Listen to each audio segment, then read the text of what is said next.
Yes, hello, good morning. Can you hear me now? On the Hello? stream, you're welcome. Do well to subscribe and click the like button as we move on.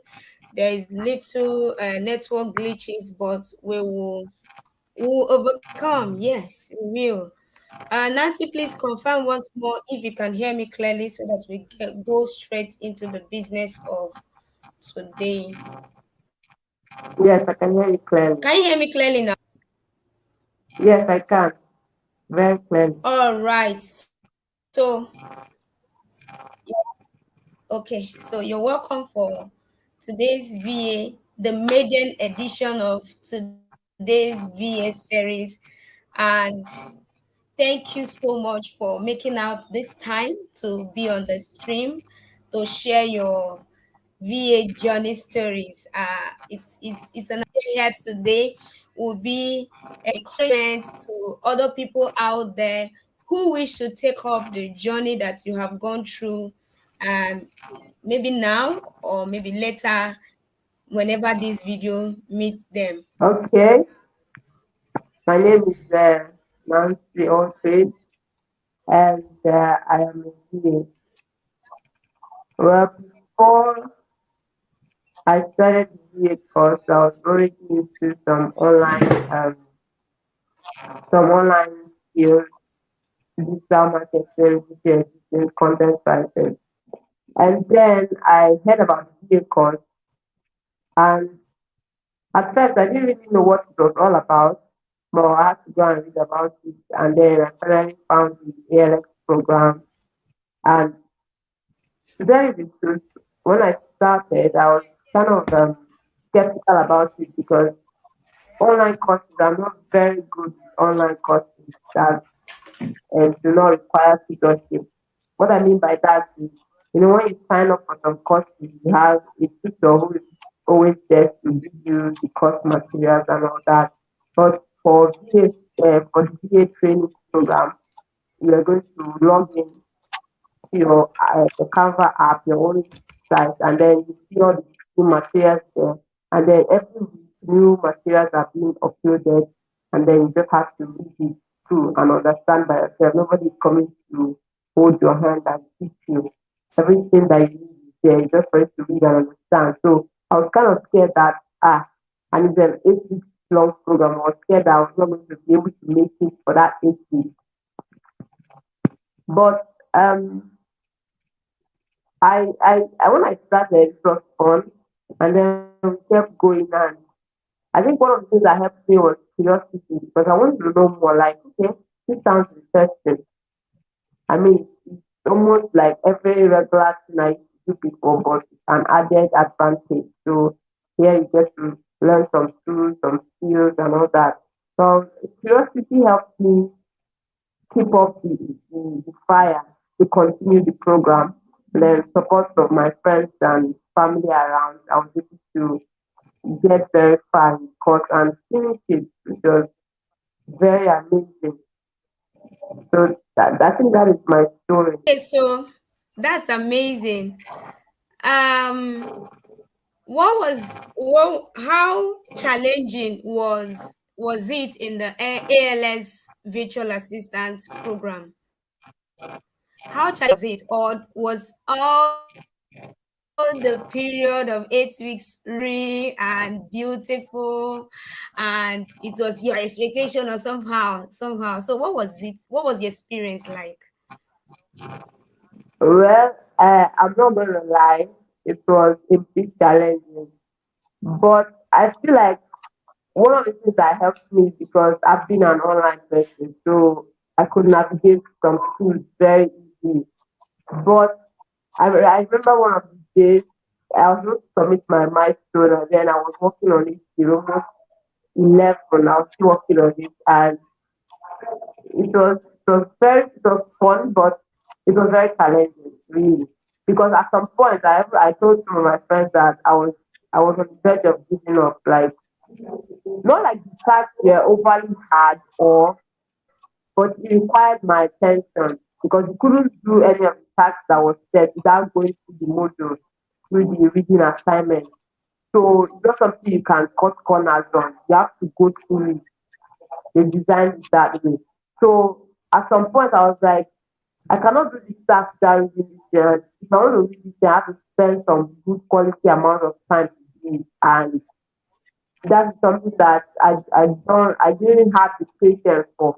But I think the dream of being a virtual assistant, the dream of working remotely superseded that weakness that I had at that moment. So that was what helped me pick up the skill and Okay, so wow, that's really amazing. Okay, okay, so there's this thing about creative. They seem to have lots of confusion on. I know a lot. What do I do? And people have lots of misconception about them at times because they see them doing this today, they see them doing that today. What was your shares on that, and how were you able to um come down to a particular and focus on that? okay. First of all, the reason people are skeptical about people doing so many things is because those people do not take out the time to master those things. You know, there's the popular saying, Jack of all trades, master of none. So when people see you doing so many things, they believe you're a jack of all trades and you're a master of none. So you as a person, you have to take it upon yourself Yeah. to prove beyond the reasonable doubt that you are good at everything that you have said you want to do. Now I had that problem too when I was starting out because I was trying to find out aside content writing, I wanted to find out every other thing I was good at, and I love so many things. I love video editing, I love graphics, creating things. You know, as a creative you just want to create something. That's just our own problem. We just want to do something. And then after a while, I noticed that whole jack of trades, master of none syndrome that people starting to have towards me.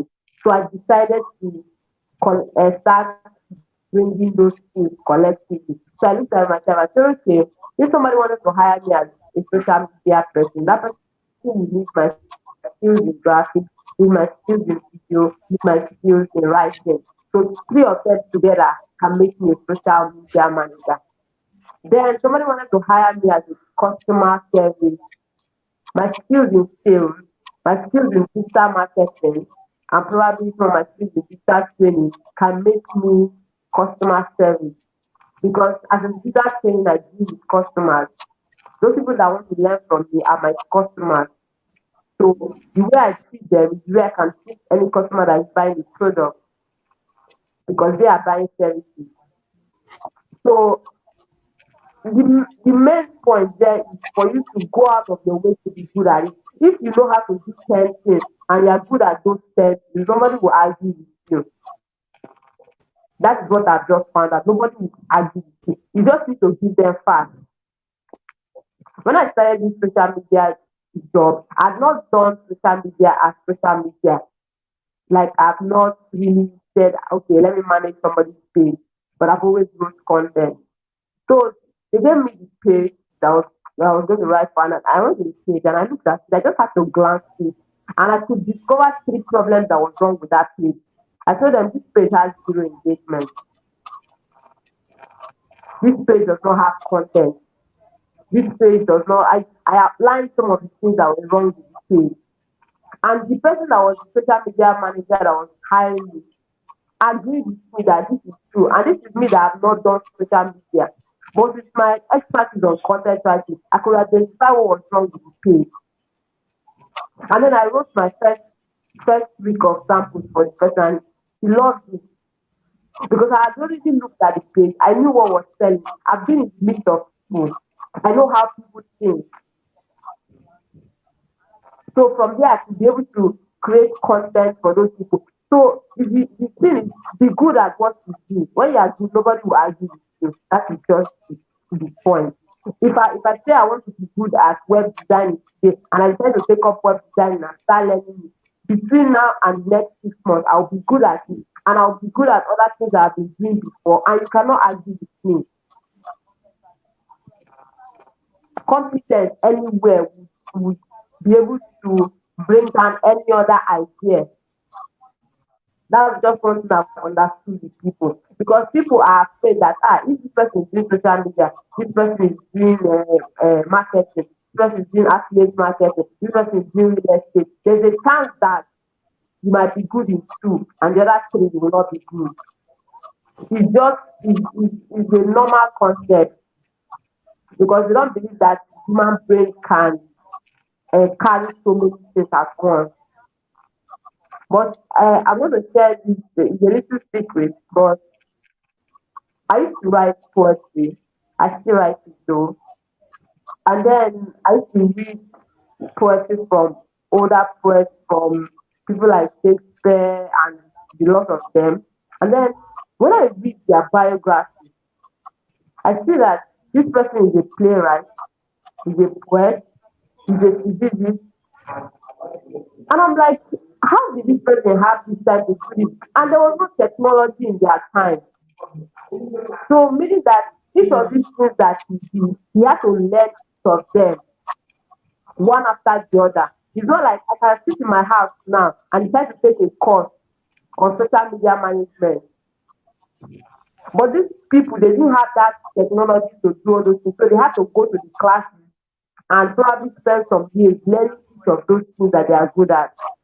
But the fact that they were able to manage three of them, for them to even put it in their biography, means that there's something they were able to do that we are not seeing. So that was part of the thing that made me realize that I can be good at everything I say I want to do. The only thing I have to do is to put all of them in perspective so that I don't have scattered skills all around that I cannot merge into one. So I think that's part of the secret to what I do. Awesome, awesome. Okay, so before we let you go, Nancy, thank you so much for so far. And if you are on the stream with us so far, I believe you have gotten value.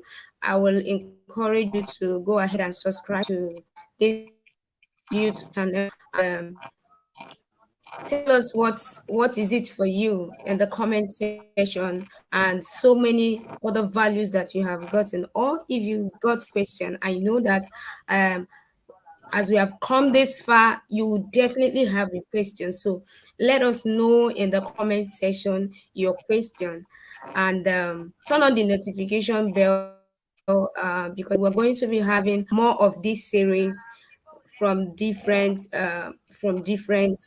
guests. So Nancy, back to you. What has virtual assistant skill been for you? Like, what are your excitement what's the best part? Okay, the best part of being a special assistant for me is that one, I can choose my working hours and I can choose how much I want to be paid, and I can even choose to reject some jobs that I do not want, you know. And being a virtual assistant kind of gave me confidence because most of the skills I learned was just like a refresher course for me, and then it makes my work credible. So when I tell people I graduated from ALS, they tend to know that okay, this person is serious with her job or serious with what she's talking about, you know. So it gave me a little bit of credibility. Okay, so your final words as we as we end the stream, your final words, like somebody might be in the comment section now said, okay, fine, I want to become a virtual assistant, but I don't know what do they do, how do they go about it, and how can I do this? I don't even know where to go from here. So what are your advice to them and your conclusion, your encouragements to them? Okay, first of all, I will encourage you to start with your why. You know, I don't know, it might not be a policy for everyone, but it's a policy for me. Before I do something, I tend to want to find out my why. Why exactly do I want do this. Because when the going gets tough, it's my wife that usually keeps me. So, like I said before, the reason I said virtual assistant job was because I love working remotely. I love choosing my work hours. So that alone gave me strength to withstand when the program got tough and I was on the verge of quitting. So first of all, find your why, and then look out for when the next cohort is going to start. Do everything you can do. Register for it. I mean, when I registered for the BA course, I didn't know it was going to be very stressful in terms of even the application itself was very stressful. I could imagine solving math like I was literally solving math. I can So, understand. and I was like, so this is, I mean, if the only the application is like this, what's going to happen when I have, obviously, and I got the congratulation message that, you passed. I got This like, the thing, 9 or something. I was like, wow. So I'm this smart. So you have to be prepared, you know.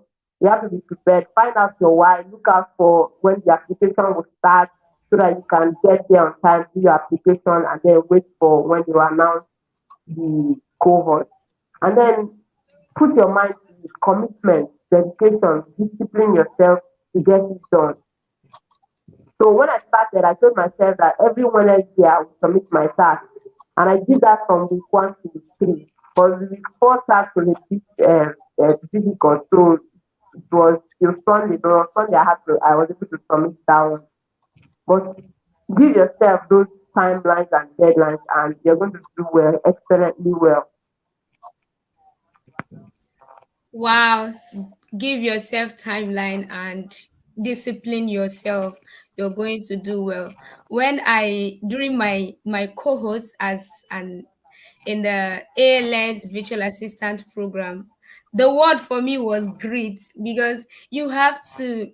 We learned about grit. I actually thought, okay, fine, we've learned about it, but when we got to week 4, week 5, in fact, my big break was from week 3.